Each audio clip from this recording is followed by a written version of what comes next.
The sight of tulips herald the arrival of spring. They are a bulbous perennial in the lily family. Tulips are hardy in USDA zones 3 to 8 and their flowers come in all colors except blue. Although tulips are perennials, most gardeners treat them as annuals. That's because their blooms become less spectacular and their performance declines substantially in subsequent years. Tulips prefer full sun if grown in cooler climates.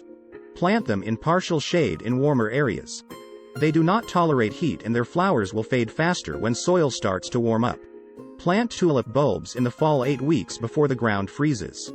They need the cold period in winter to bloom properly in spring.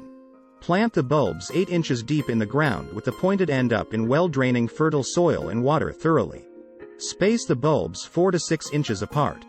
If you treat your tulips as annuals, then it's unnecessary to fertilize them as the bulbs will be discarded after the flower fades.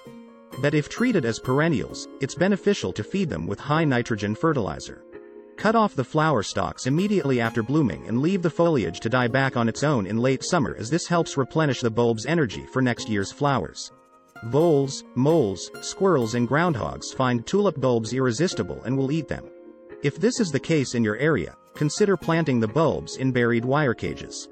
Deer can also eat the flowers, but they don't bother the leaves. If aphids and mites appear on the plants, apply horticultural oil on the leaves to get rid of them. Slugs, snails and caterpillars can be removed by hand.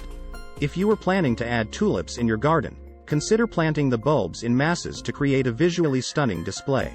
For urban gardeners with limited space, you can plant tulips in large containers or pots using a mix of potting soil and sandy soil.